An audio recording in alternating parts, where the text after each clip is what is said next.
Bien de preocupación, don Antonio Jiménez, la cotización de la divisa norteamericana del dólar ha ido incrementándose en el curso de las últimas semanas. Ha sobrepasado ya la barrera del 10 de manera histórica en este gobierno. Habíamos estado con una cotización del dólar paralelo casi llegando a los 20 bolivianos en los meses anteriores de gobierno del presidente Luis Arce. ¿Qué podría hacerse para estabilizar la cotización del dólar? ¿Hay alguna fórmula como para evitar que el dólar paralelo siga en escalada y debiera además establecerse desde el gobierno un precio, una cotización oficial? Aunque claro, la lógica impera, ¿no es cierto? Se podría establecer un precio oficial si es que existieran dólares en el país, pero por lo menos de momento no se tiene la cantidad suficiente como para que haya circulación de la divisa. Pero ¿qué recurso utilizar para que el dólar no siga creciendo en la cotización en el mercado paralelo en particular? Hay dos cosas que puede hacer el gobierno y una que no debe hacer bajo ninguna circunstancia. La que no debe hacer es la que has propuesto, Gustavo, la de establecer una cotización oficial. Porque a nosotros, ¿de qué nos vale que el gobierno diga que el dólar está a 8 si en la calle está a 15? Es absurdo. El dólar está a lo que está, independientemente de lo que un gobierno quiera decir a lo que esté.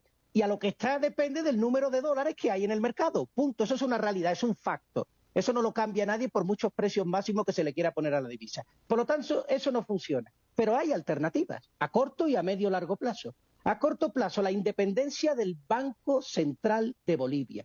Que se tomen decisiones no políticas en materia de política monetaria, no políticas, sino estrictamente económicas. Una subida, no puede ser que la inflación esté en el 30% y el tipo de interés esté en el 3%. Es evidente que ahí no hay una independencia del Banco Central. Ahí hay un miedo del presidente del Banco Central precisamente a eso. Miedo, miedo, miedo, miedo, miedo. Fuera el miedo y toma decisiones. Agarra al toro por los cuernos. Lo segundo, ¿qué hay que hacer para que entren dólares?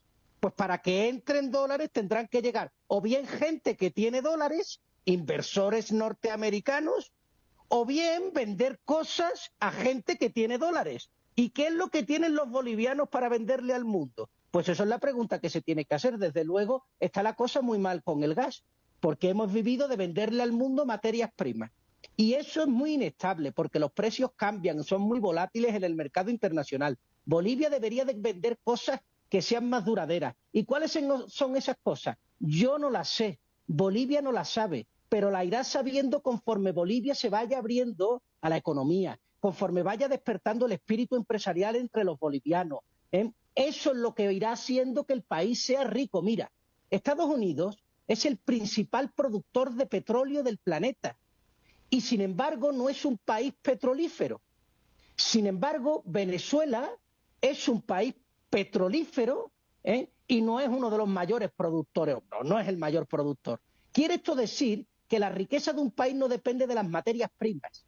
Qué bello sería que Bolivia un día no tenga que vivir de la minería, no tenga que vivir de la agricultura, no tenga que vivir del campo, no tenga que vivir de la tierra y que pueda vivir de aquellas otras cosas que permiten a las economías salir adelante, tecnología, innovación, pues de lo que viven los países no desarrollados. Hacia eso es hacia lo que tiene que apostar Bolivia.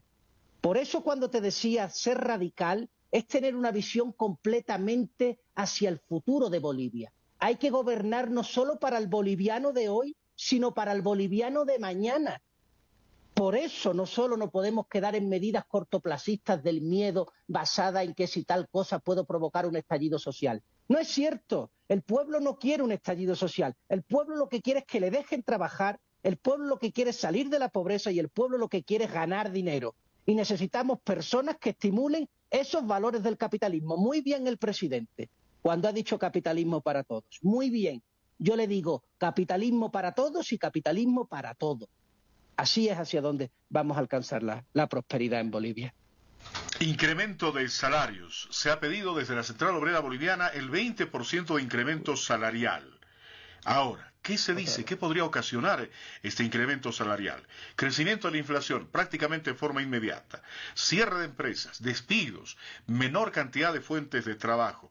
¿Hasta dónde es racional pedir, señor de Jiménez, un incremento salarial de esta proporción, del 20%, en medio de la coyuntura que vive el país? racionalmente estaría permitido por lo menos considerar un incremento de esta magnitud de un 20%? Gustavo, es que tú has contestado a la pregunta, has dicho perfectamente cuáles son los efectos que se provocarían con un incremento salarial. Por lo tanto, la pregunta no es si es racional esta medida, la pregunta es por qué piden una medida que ellos saben que lleva a la hecatombe al país. Bueno, pues la razón tiene que ser que ellos quieren la hecatombe del país. Y ahora la siguiente pregunta es, ¿y por qué podrían querer la hecatombe del país? Porque son enemigos de Bolivia. ¿Quiénes son enemigos de Bolivia? La COP y las representantes gremiales. ¿Y por qué son enemigos de Bolivia? Porque son amigos de su ombligo. Quieren antes su ombligo que a Bolivia. Quieren antes su sueldo que a los bolivianos. Por eso promocionan medidas económicas que acaban y hostigan con los empresarios. Porque quieren a Bolivia pobre. Evo Morales quería a Bolivia pobre. Todos quieren a Bolivia pobre. Todos los socialistas. ¿Por qué? Porque una Bolivia pobre es una Bolivia débil. Y una Bolivia débil es una Bolivia fácilmente sometible. ¿A quién? A ellos. El otro día venía del aeropuerto del Alto y me encontré la estatua del Che Guevara. O sea, la estatua del Che Guevara, un hombre que ha asesinado a bolivianos, un hombre quita hombre, un terrorista que ha asesinado a bolivianos. Tiene Bolivia en una plaza, instaurada en medio de un parque. ¿Estamos locos? O sea, ¿estamos completamente locos? Pues no. A eso es a lo que decía con radicalidad. Hay que entender que los propósitos de los que están hoy en el paro no tienen nada que ver con contribuir al bienestar de Bolivia. Son un cáncer que quieren acabar con Bolivia, con su crecimiento y con su libertad. Yo voy a decir varias cosas, porque una cosa solo, porque alguien me dirá, pero aparece en la Constitución, es constitucional, el establecimiento de la COP. Yo quiero decir aquí una cosa muy clara. Antes que la Constitución está Bolivia. Antes que Bolivia están los bolivianos. Y antes que los bolivianos está la libertad. Sin libertad, los bolivianos no son bolivianos, son chimpancés con pantalones. Sin bolivianos no hay Bolivia. Y sin Bolivia no hay Constitución. Así que lo importante no es establecer medidas que sean necesariamente constitucionales, sino que sean sobre todo medidas que apuesten por la libertad de los bolivianos. Solo entonces tendremos una constitución verdaderamente justa, libre y moderna. Si no, tendremos la constitución... Y mucha suerte, ánimo. Gracias.